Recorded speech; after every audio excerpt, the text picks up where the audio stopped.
Oh my God. I ended up dating someone who was engaged for 6 months, and I didn't even know he was engaged. Relationships are our best mirrors. Their inability to connect with me was merely just mirroring my inability to really go deeper and find out who I truly was.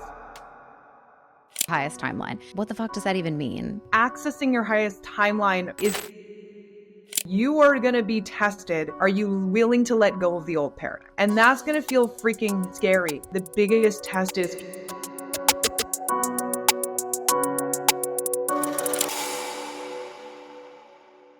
What's up, you guys? Welcome back to the show. I'm so excited for this conversation today. Welcome in, Paget. You have some incredibly viral, hilarious content when it comes to manifestation. You do these certain little bits that I'm sure you've seen they've gotten so much traction, so you continue to do them where you kind of pretend to be the universe and have those conversations back and forth. I'm sure some of our listeners have seen your content or know of you, and if not, I'm excited to introduce them to you today.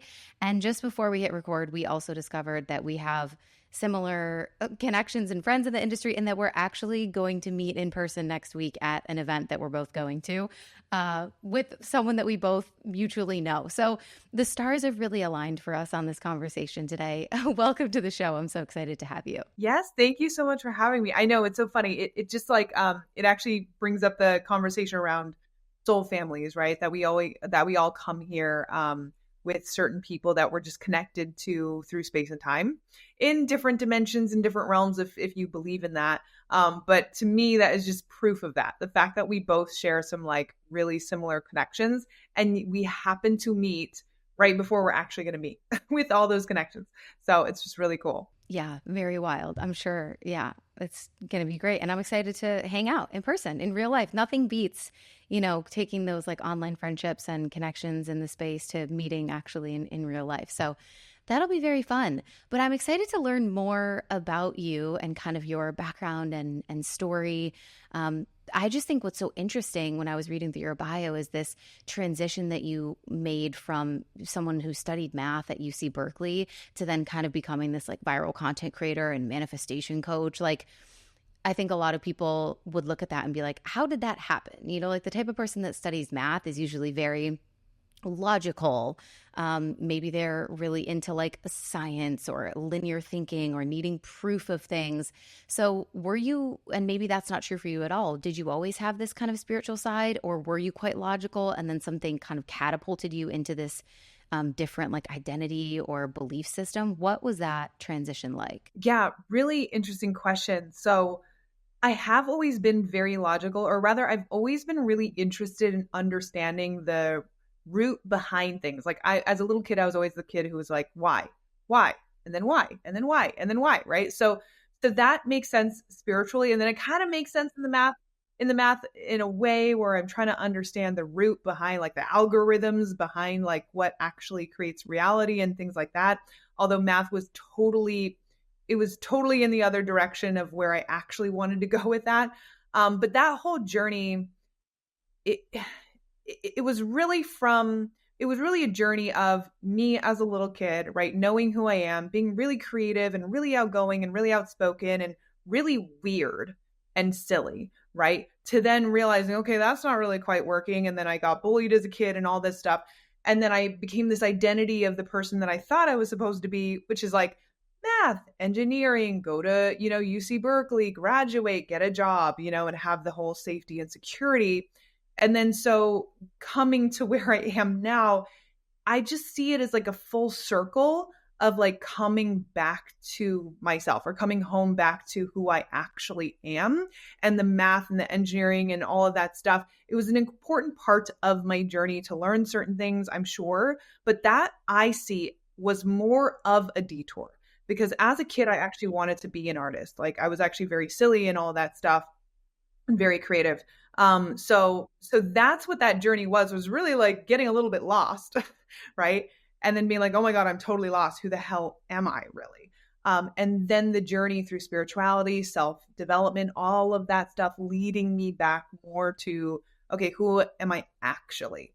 And then therefore like the silly content and, putting things out there and being more creative and the manifestation and all of those things. Yeah, like it's that phase of life that we go through where we're kind of like wearing a mask or trying to fit into the box or being the thing that we think is what we're supposed to be because it will lead us to success or make our parents happy or whatever the stories are. And then, I think a huge part of everyone's journey is not becoming something new, but like unbecoming all the stuff that wasn't you so that you can get back to who you always were. So I love that at your core, you've always been this kind of like artistic, silly, outgoing, creative. And then you tried to fit this box of what you thought was going to make you successful or make you happy or make you the most money or whatever it is. And then it's like, wait, at a certain point, that ends up feeling really heavy. There feels like resistance. It feels like this isn't me. Was there a certain point that you like, what was the turning point of getting out of that lifestyle of, I don't know how far you were into your career in terms of like engineering or things like that, but what was the waking up moment where you were like, ooh, like I don't think this is really me, or it's not authentic to me, or I just want something different? Yeah, actually it's interesting. I mean, I feel like the universe was trying to knock on my door at several points, but the point that I actually really listened, and this is before I was actually into spirituality, is it actually came through my dating life, actually, where I ended up dating someone who was engaged for 6 months, and I didn't even know he was engaged.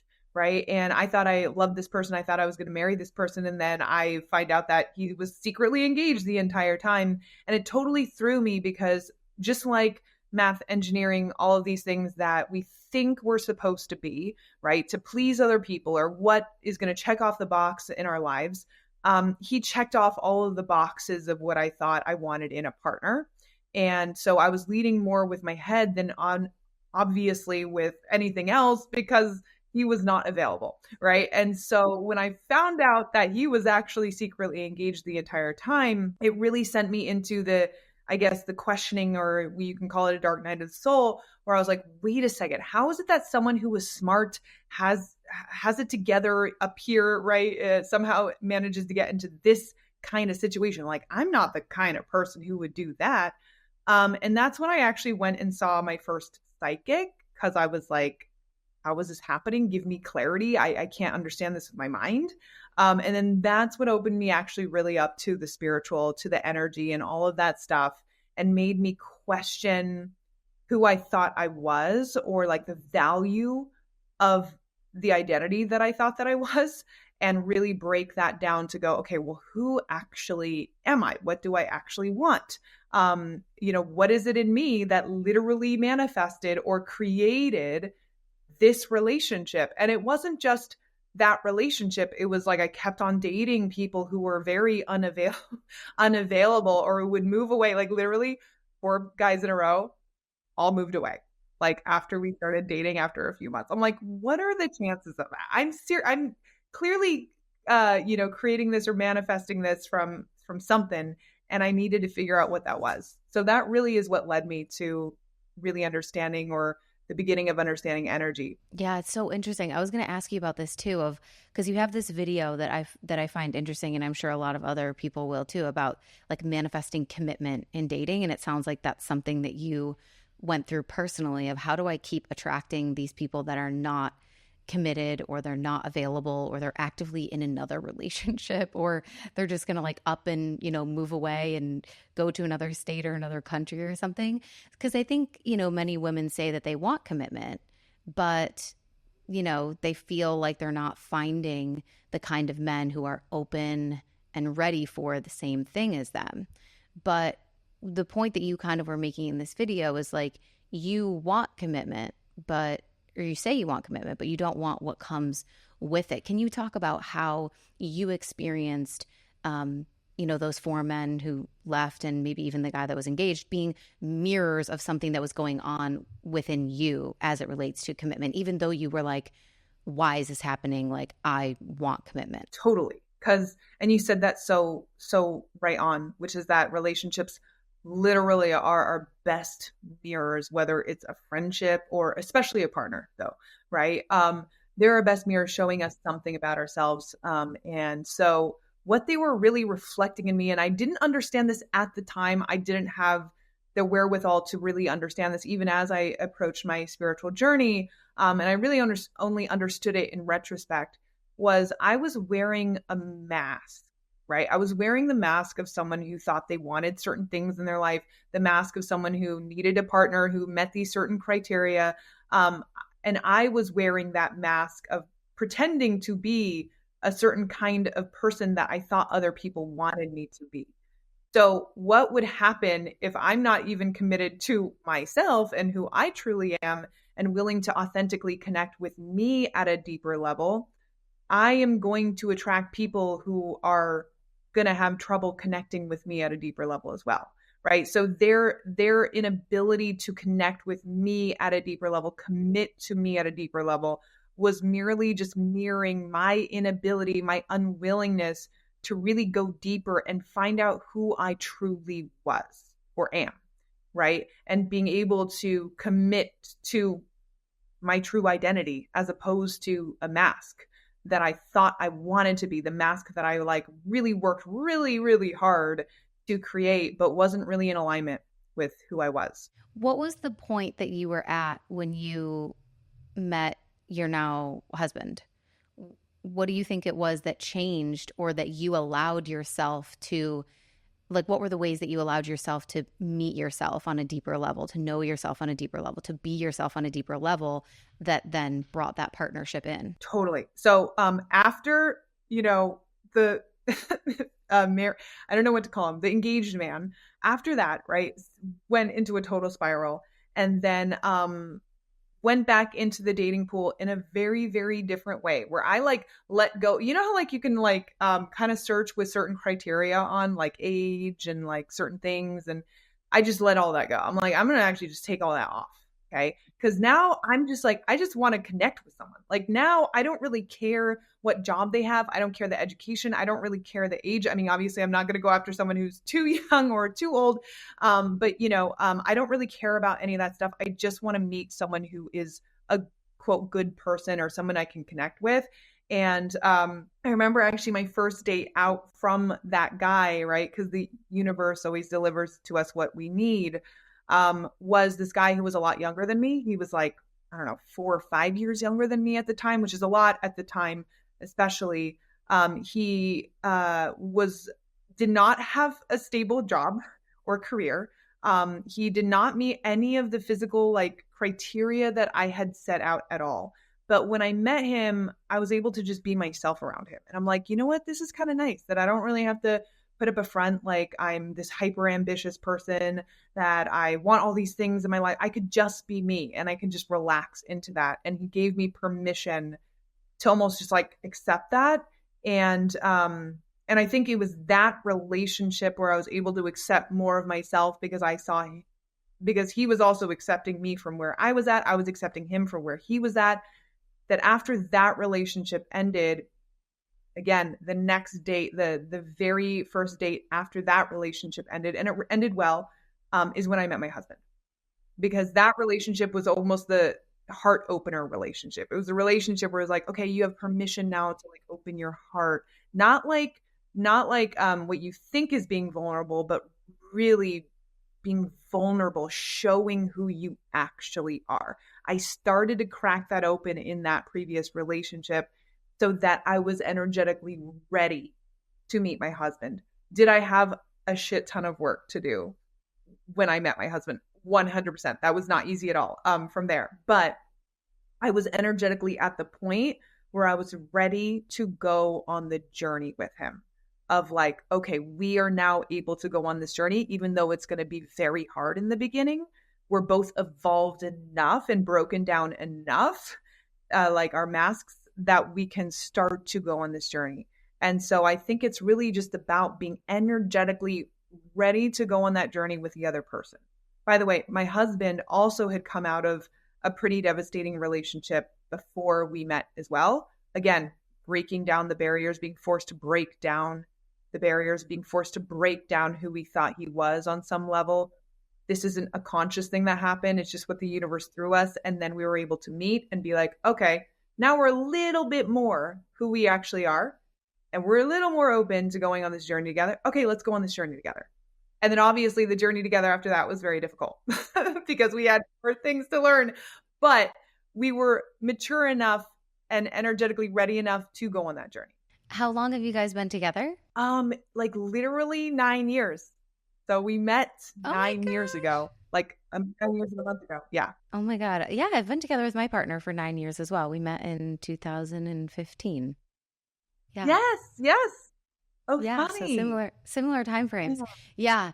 Yeah. And I saw something that I wanted to share because I know I've done an episode on this at one point on the podcast about because I'd experienced it myself and I knew that a lot of other people did too, of the deeper that you kind of go in your personal journey, spiritual journey, whatever it is, especially if you're like going deep into this as a career path, as an industry, every day, all day is the coaching, it's the healing, it's all of it, that there can be this feeling of like if you met the person that you're with before you started to like change even more, that you then are like, oh shit, maybe this isn't the right person for me. Like I need someone who's more like me. I need someone who's like more spiritual, or that who meditates in the morning, or that Yeah. who will do yoga with me, or that who's you see these people on Instagram that are these power couples and they're both in the industry and in the space together and you're like, oh my God, like my partner needs to be like a breathwork coach or like something. Yes. And That's so funny. and I think it's like this really common thing that happens. So I shared about it on my podcast and just how like I find it really beautiful now, and I'm so glad that I stayed with my partner and that we are not the same, and that Yes. we are not a constant shadow work conversation with each other, but that there's a lot of other things that, we can be silly together, we can be light together. Like, I don't know, I really love that he's not fully immersed in my world, but that he is so into it for me and sometimes with me. But yeah, just kind of having that balance there. So I wanted to hear about your experience with this because I saw you share a little bit about how at one point you felt like your relationship, with your now husband was maybe over, and that you also wanted him to be really more spiritual and more sensitive. But that you ultimately realized kind of the issue in that was, again, something that was coming up inside of you. Yeah, totally. Yeah, so like when we got together, again, like was the spiritual journey happened right after the engaged man scenario. So I wasn't like super super deep in the spiritual journey when I met my husband Steve, right? And then I was really just starting to really get into it. And so he was kind of part of this whole process of seeing this evolution of me really really getting into it. So we did not connect on a spiritual level at all in the beginning. And as I was going further and further down this journey of the spiritual and manifestation and all of this stuff, he comes from a family of scientists, so he couldn't even be further from disbelieving in all of this. And so we really butted heads, and I thought, okay, I'm evolving. I'm putting all this time into me evolving and me growing and me becoming a better version of myself. I don't see you doing that, right? And so there was this like ego that came in that was like, I don't think you're going to be able to keep up with me. Like, I don't think you're going to be able to keep up with me. But I forgot, or either I didn't really understand at the time, guys, our relationships are always ever our mirrors. Okay. So if you think someone that you're with is not evolved, there is an aspect of you that is not evolved that is being reflected through them. Okay. Or it is literally, so I actually saw this in someone else recently where she's like, yeah, well, my husband is so different. And, he went to Princeton and he's just so into that other world. And I'm more in the spiritual world and everything like that. And he's so stubborn and he won't give in. And I'm like, and I'm reading her and I'm like, you're incredibly stubborn. Like, he's actually just reflecting the fact that you haven't broken down your own defenses, right? So that's why it feels like you guys are butting heads because both of you think that you are right. But actually, if you started to shift your own energy and release some of that stubbornness or that defensiveness in you, actually, I'm pretty sure he would too. And I'm pretty sure you would actually come to a much better balance. And that's what happened with me and Steve when I actually just let go of, are we going to stay together? Do I have to make this decision that we're going to not be right for each other? And I was like, look, I'm just going to focus on me. I'm just going to focus on my evolution, just focus on my growth. Don't project it onto him. Just be in my own lane. That actually, first of all, he started being more open to it. And that I actually truly now was ready for my true evolution journey because I didn't need him to come along with me. Because that's a big thing, guys. If you feel like you need other people to come along the journey with you, that is based in some level of fear. You do not need anyone to come along the journey with you. You go along the journey. If they are meant to come along the journey with you, they will come. They will walk with you. You don't need to force them. You don't need to convince them. That's not going to work. So that's really when my evolution really started, is when I said, okay, I don't need him to come with me. And that he actually just ended up walking with me. It looks different, right? I'm sure it is with you and your partner. It looks different for both of you, but you guys are both growing together, right? You guys both know how to grow together. It just maybe you communicate it differently. And some of it does converge. Like with me and my husband, it definitely does still converge, and he's getting more open to this work and all of that stuff. But it was hard. There were many points when I felt like, yeah, like this is over. We're too different. We have two different, like completely different ways of looking at life. And that's just not, we just can't share the same space together. Right. And then I realized, again, it was just my own stubbornness. It was my own, like, not being able to appreciate him as a person, because unconditional love, that's what it is. It's not conditioned based on like they speak the same language as you, right? In terms of spiritual development or growth. It's not conditioned on like, do they like the same TV shows you do? Do they like the same, talking about the same things as you do all the time? It's like actually being able to fully appreciate that other person as the human being that they are, right? And if you're not able to do that, then yeah, maybe there is a fundamental flaw in the relationship. But I would definitely challenge you first to go, well, can I actually just appreciate them for where they are at? Because I guarantee you that's probably going to open them up more than like forcing them to see something a certain way, you know? Yeah. Yeah.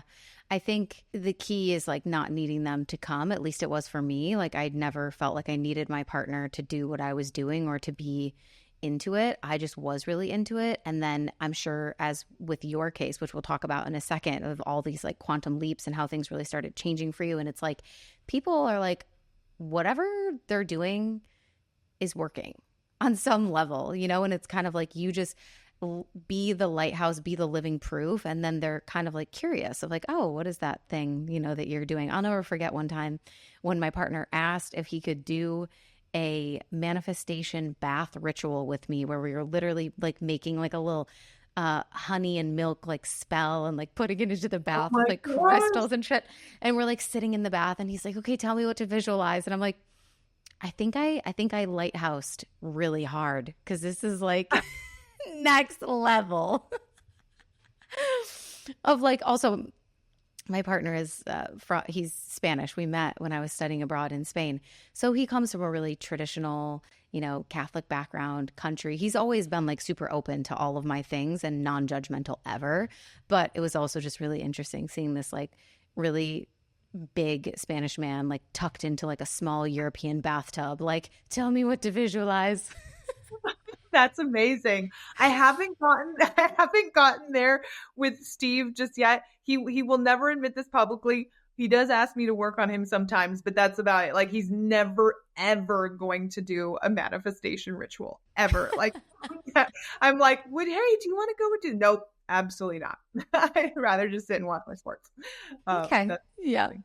But it's refreshing, and it's nice to have differences, and like to your point again, is like you can sit in that place of being like, my partner doesn't see the value in my beliefs or what I'm doing, and it's like, but are you seeing the value in their beliefs and what they're doing? Because you're basically doing the same thing back to them by being like, Totally. oh, he went to Princeton, or he's to this, or he's just so unevolved, and he's just into sports, and he is not conscious. That it's like, well, you're being really judgmental and rude, kind of. And so then if you're receiving that back, where they're being judgmental and rude about your crystals or your tarot decks or Reiki or whatever it is, then it's like, look, it's because, yeah, it's the mirror.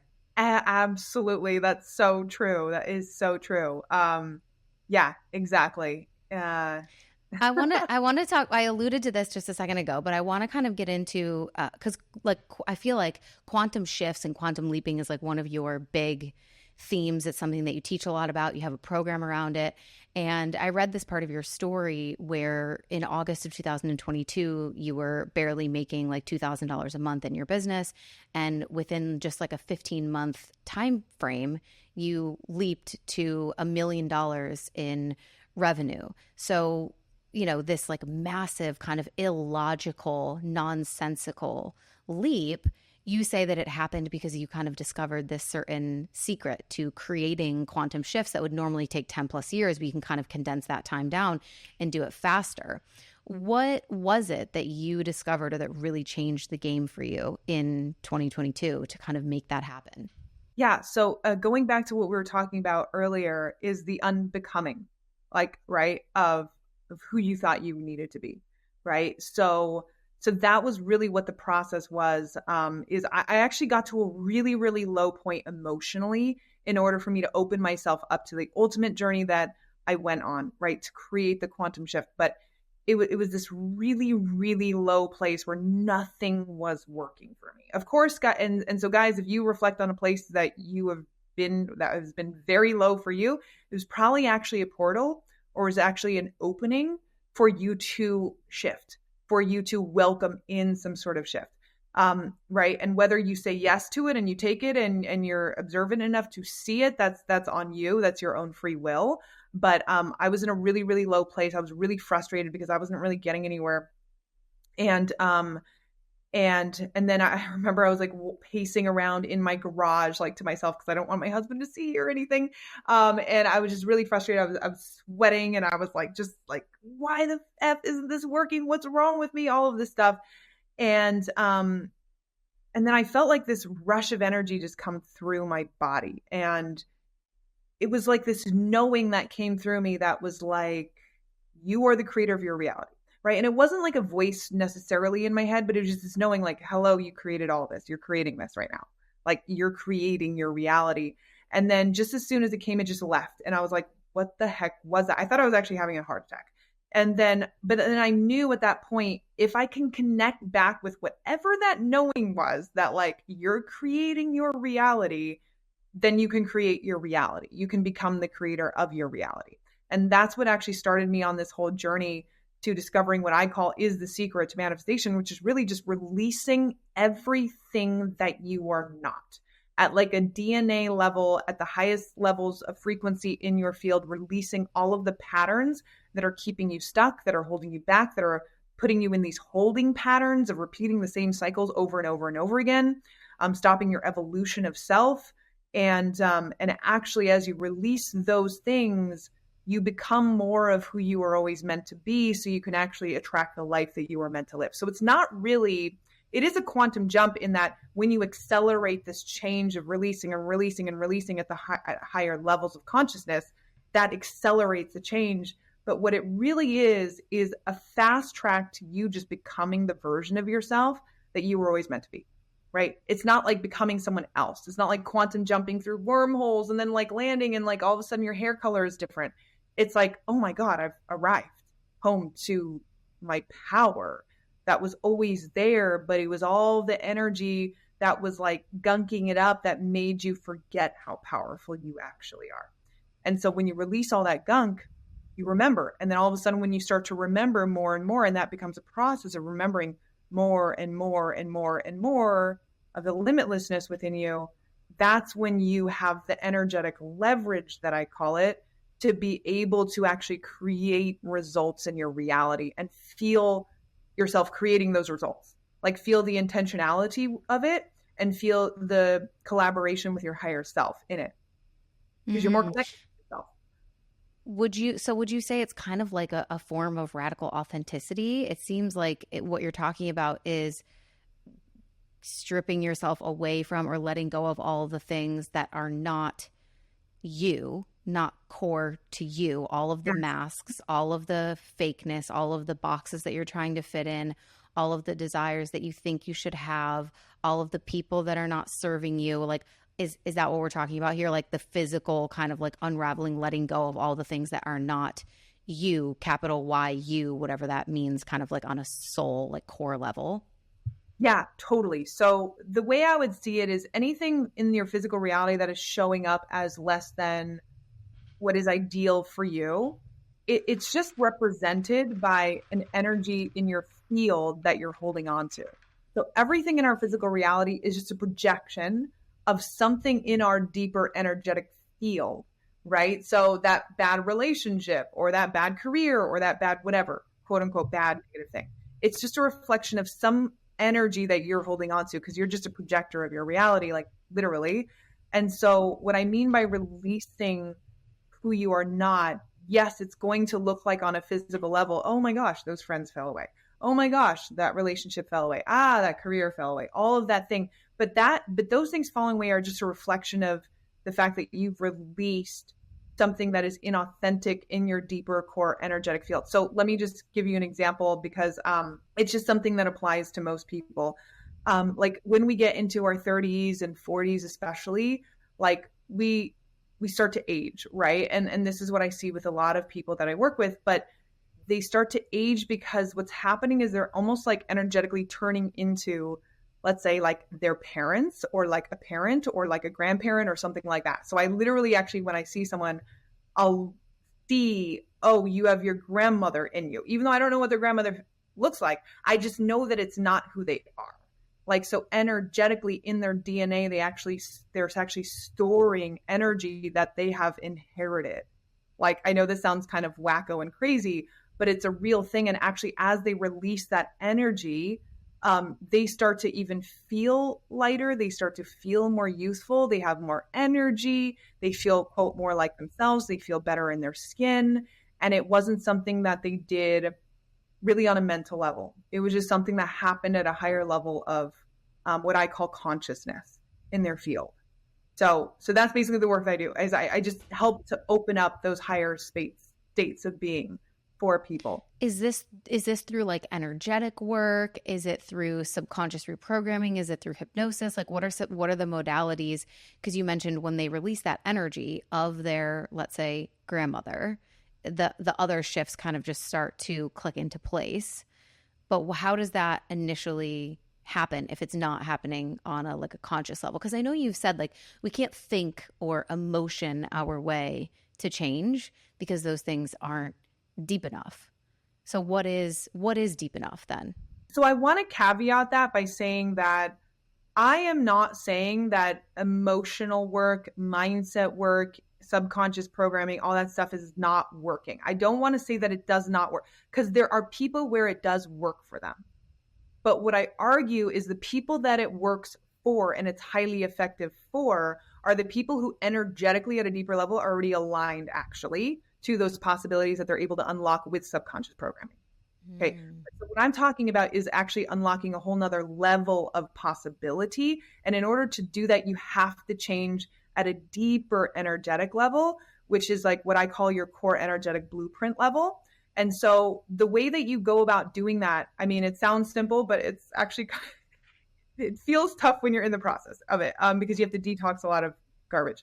But it's really about elevating your level of frequency. Like when you get exposed to higher levels of frequency, let's say, and maybe you can do this through really deep states of meditation. Maybe you can do this because, you know, you went on some medicine journey that took you to really high states of being or something. Although I would caution against that if you're not ready because it can get really disorienting. But like when you're exposed to higher levels of frequency, what happens is that it's literally like you get energetically like a higher perspective on yourself, and you're able to actually get the opportunity to release energy patterns that are stored in your field at those higher levels of frequency. So it goes beyond the subconscious.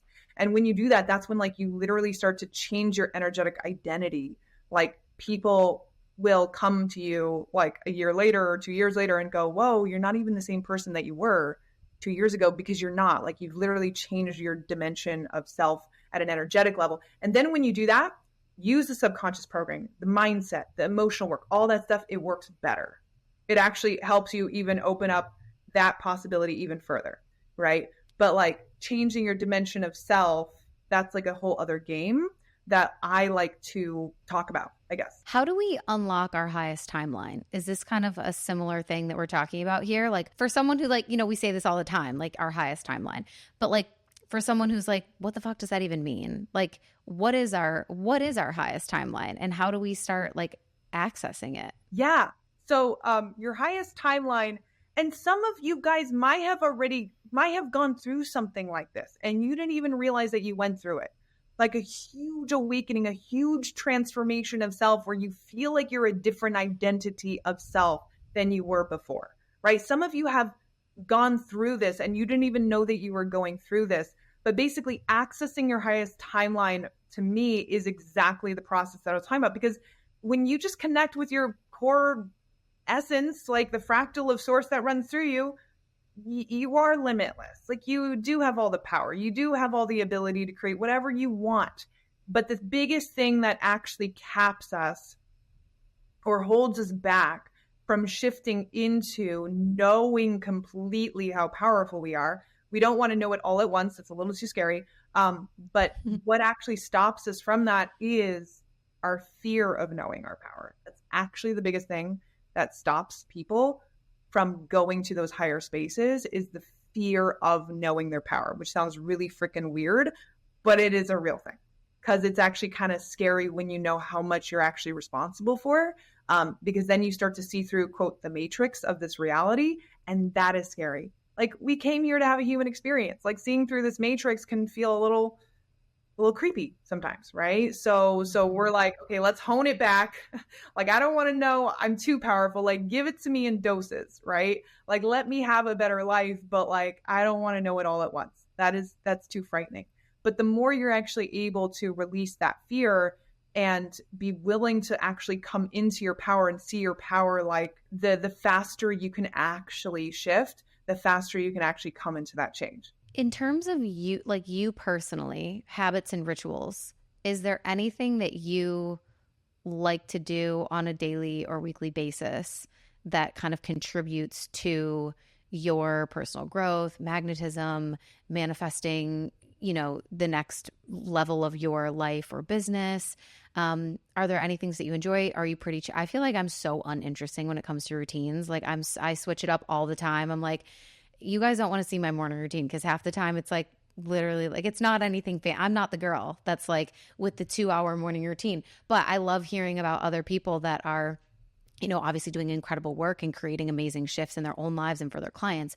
So as we talk about quantum leaping and manifesting, do you have any like certain habits or rituals that you love and that you frequent? I'm on the same page as you where like I literally have like maybe people aren't going to like hearing this, but I don't really have any rituals or anything that I really subscribe to on a daily basis. The one thing I do for myself every single day without realizing it, and it's not a ritual, it's just something that I practice because I teach this, I have to, is I ask myself, what am I being asked to release right now? So whenever I get hit with a challenge or something challenging shows up in my reality, I'm like, okay, I'm clearly creating this. Why am I creating this? So I ask myself that question, and I'm not going to get the answer on a mental level, but I put the question out there so that my higher self can answer it at some point, right? So I'm intentionally trying to lead myself to being able to answer it. And then I ask myself, okay, what am I being asked to release now? Am I being asked to release my control? Am I being asked to release more fear? Am I being asked to release my lack of trust? Am I being asked, what am I being asked to release right now? Like that is, because that's the basis of the work that I do. That is what I ask myself, like every single day. If I'm being hit with a challenge or if I'm being hit with an interesting situation, I'm like, how is this A, reflecting something in me? B, what am I being asked to release or learn right now? So that's my ritual. I don't, sounds a little weird. I don't meditate every day. I don't journal every day. I really should be doing more of this stuff. I do hot yoga like a few times a week. But it's so interesting because it's like, we're on the same page. So it's like, should we?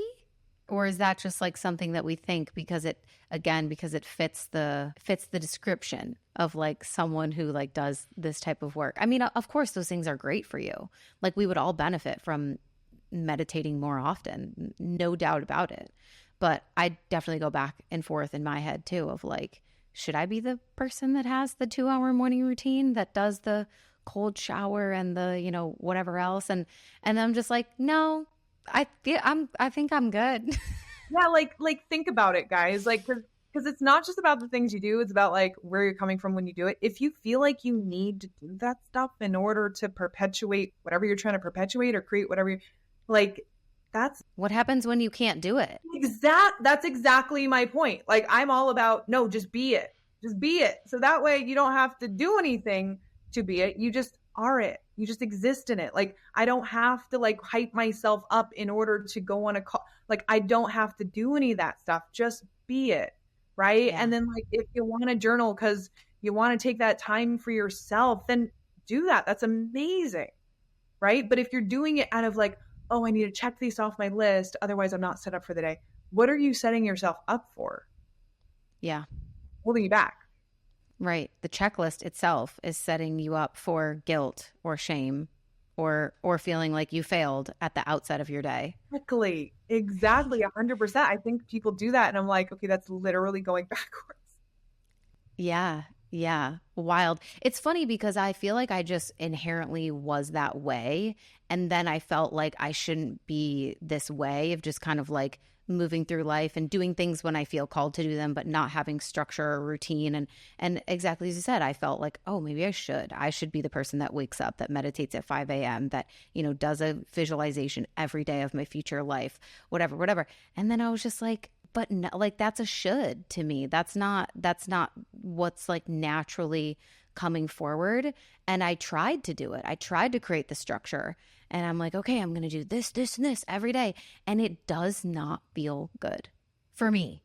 For me, it does not feel good. So I'm like, oh, I'm doing something that feels like an obligation. It feels heavy. It feels forced. Why would I put myself in that energy every day thinking that it's going to create miracles in my life? Well, look, like if it doesn't feel expanded to you, guess what? It's not going to lead to expansion. Yeah. It feels expanded to you and you're doing it from a place of expansion and it expands you even further, then do it. But if it's not and it's making you contracted and like making you, oh gosh, I have to wake up at 5 a.m. Like I don't do any of that stuff. I don't. Yeah. Yeah. And then to the point that we were saying earlier about what happens when you can't do those things. Yes. I think it was Alex Hormozy who said something, of course, crazy polarizing about this because he's so extreme for a reason. You know, he's great at marketing. So, you know, you take everything with a grain of salt, but it was just, he was in a funny way kind of saying, you know, if you want to make more money, like stop having such a long morning routine and basically just get to work, like, which is something that's so Alex coded.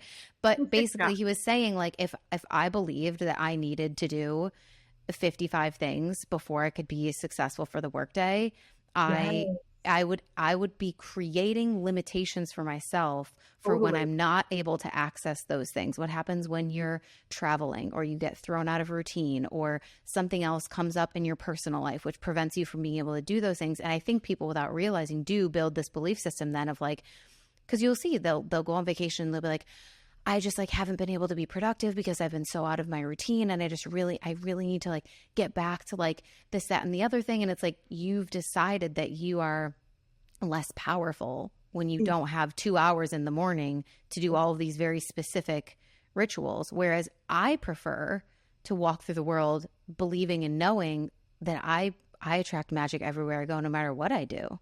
I can wake up and do nothing but eat my breakfast and get on a call with a client and like I'm good to go. Exactly. And isn't that like a more expanded way to be and live? Like basically the more you can take off the conditions to your greatness, the more consistent you're going to be able to be. Take off the conditions. Like what conditions are you placing on being able to do this or be like, and literally I'm sure you understand this, right? It's like you wouldn't have been able to start your podcast or do all the things that you were doing without deciding that, oh yeah, I'm ready. I'm going to do it. Or I'm not quite ready. Or what is ready? Like, what is the question of being ready? I'm just going to do it. There is no ready.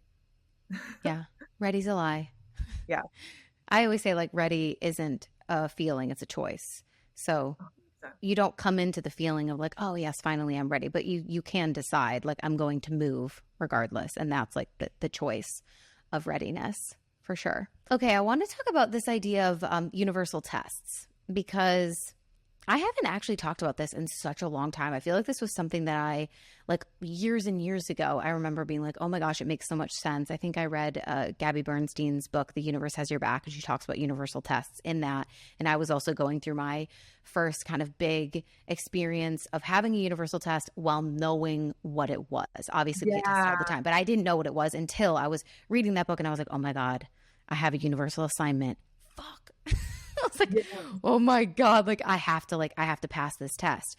So what is your perspective of universal tests? What might they look like? Why do they come when we're like very close to a manifestation? Even though it's frustrating, why is it a good thing? So a universal test, it's really just your higher self asking you the question, are you ready to become the person who can step into the manifestation? Are you ready to become the person who can step into the next level of reality that you want? And hey, by the way, that person is going to be more trusting. That person is going to have more faith in his or her own abilities. That person is resilient. That person knows when to say no. That person also knows when to say yes, right? And so to me, all universal tests have been summed up just in this way, which is, are you willing to let go of your old conditions or your old self? Are you willing to let go of the old paradigm? Are you willing to let go of the old paradigm? So a lot of the times, for instance, if someone is changing and shifting, an old friend or an old boyfriend or girlfriend comes up out of nowhere and they're like, hey, I just want to reconnect. Hey. And they represent the old version of self. It's not the person. It's not about the relationship that you had with them. It's not about any of that. Even though it feels like it, it's not about any of that. It's not about it. It's about the paradigm or the identity or the energy that they represented at a certain point in your life. And you are going to be tested. Do I say yes or no? And I'm not going to tell you what the answer is. Only you will know in your specific situation. So I'm not going to answer this universally. But if, let's say you're being tested to go, no, I no longer want that paradigm in my reality, then you would say no. Nope. Sorry, I don't have the time, I don't have the space for that. Okay. The same thing could happen even when it comes to business or career or whatever it is. Let's say you've created success from an old paradigm that wasn't serving you, or it's no longer serving you. Okay, that there is a new paradigm that's available to you that you can't see yet. Then you are going to be tested. You are going to be asked to let go of the old paradigm without knowing that the new paradigm even exists yet. And that's going to feel freaking scary because you have built everything on the old paradigm. So like that might mean, okay, I'm going to have to lose some money. That might mean, right, okay, my business is going to go down for a little bit. Okay, like I'm going to, right, do you see what I'm saying? But you will know because you just have to ask yourself this question. Was the old way of being and doing in that working for me? Was that in the highest version or the highest vision of what I have for myself? Was that really truly serving me? And if the answer is no, then you know that you are being asked to let go of that thing. That is a universal test to me, right? And being able to take that leap into the complete unknown, like an Indiana Jones. You can't see the step. You have no idea what it's going to look like. You're scared that it doesn't even exist. And it might not actually, right? But you go. Comforting. What I mean by it might not, let me caveat that, okay? What I mean by it might not in the way that you want it to look. Yeah. But do you know what it could be? Oh my God, there is that other opportunity from left field that I haven't even been paying attention to and seeing because I was too busy with all this other stuff. And I can only welcome it in from left field if I let go of everything. And that thing from left field is so much better, so much greater than what I thought that I wanted with my time. Do you think that universal tests can, because what you're speaking about is what a lot of us have experienced, is where something starts to feel like there starts to be this like rising of resistance. And it's like, oh, this doesn't feel like it's working anymore, but I got to make it work. But it doesn't feel like it's working anymore, but I got to push through. And then it's the recognizing of like, okay, this is probably something I'm being asked to let go of. But because we don't see what the next avenue is, or the next relationship, or the next career path, or the next direction in our business, we're like, I can't let go. So we grip on and we hold tight to something that is not serving us. It's not meant for us. And that's part of the test, right? Which is like, are you going to show up as that old, like within that old paradigm, or are you going to be able to recognize this is not actually of service to my higher vision that I have for myself? So I've got to be able to let go. And there's a huge element of like trust and faith that comes into that, as you're speaking about, which is being able to let go without seeing what the next thing is. And I think that's what's so terrifying for so many people. But I wanted to get your perspective of if you feel like sometimes the universal testing can show up for people as these kind of like deaths, which are leading to the rebirth.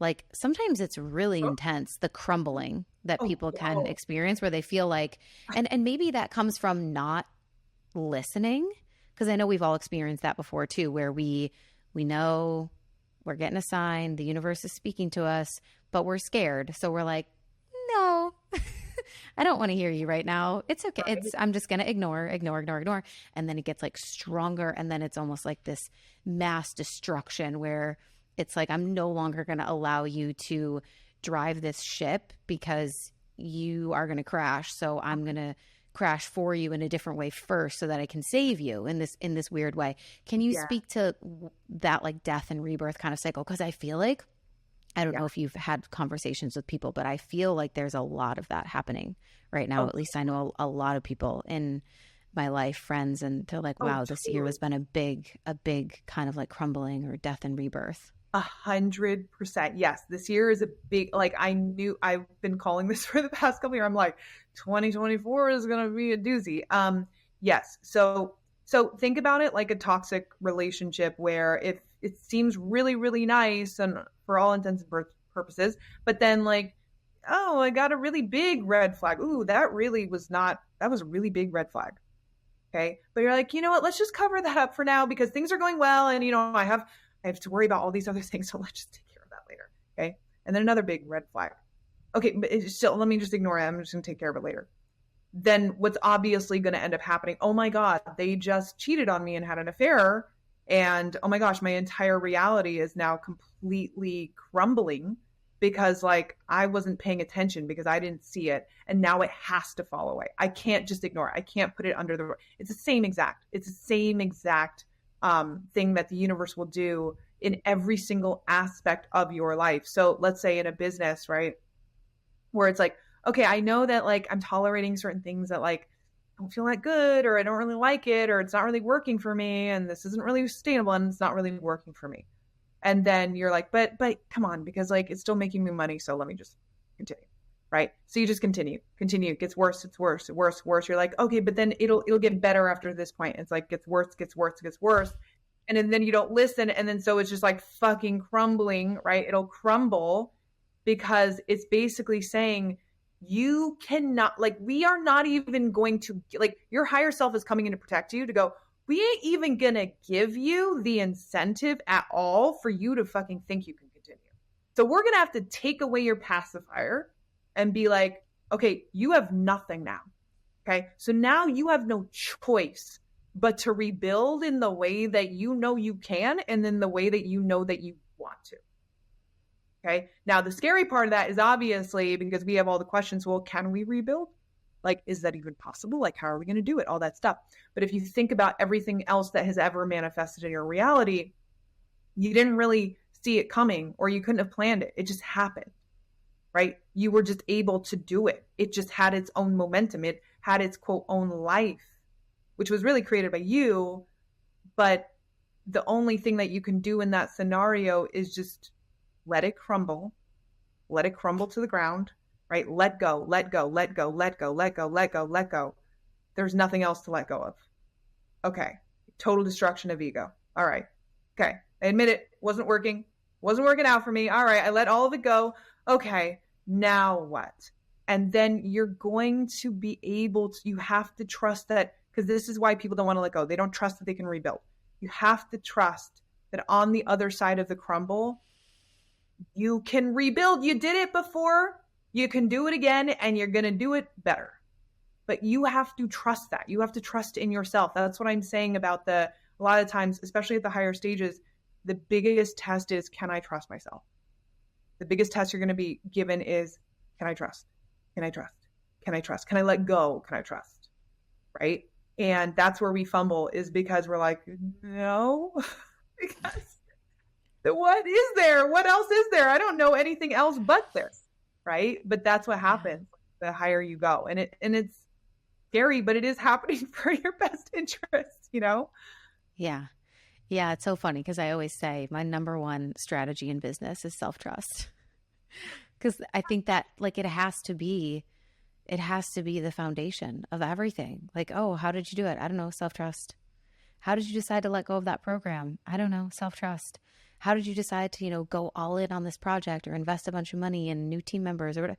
Self-trust. Like, feel the nudge. And I think that's why it's so important for everybody. It doesn't matter if you're a business owner or not, but especially entrepreneurs. It's like, you've got to have some sort of connection to your higher self, God, source, universe, whatever you call it. But it's like, you're not going to be able to make the moves that are required if it's just you in your little logical pea brain of a human. Like, there's got to be something bigger. So that's why I'm so big on, fusing the strategy with the spirituality, because I just I don't see how you could really fulfill yes, you can be wildly successful, but even if you were wildly successful, I believe there's probably more for you. There's probably even more potential that you have not tapped or unlocked if you've not, opened yourself up to that and you've just been in kind of this logical mode. 100%. Like that was so well put. If you don't have the trust, then you are not going to see those bigger moves.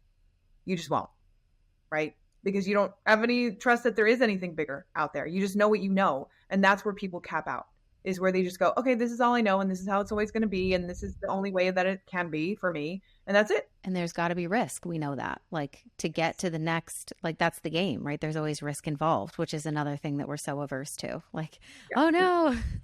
And I think it's so funny too, because like you can see it in yourself of, we've obviously both taken really big risks in our lives, and then the next one comes up, the next opportunity for risk, and you're like, God, like, is this really the game that we have to keep playing over and over again? The answer is yes. The answer, unfortunately, is yes. It just keeps going.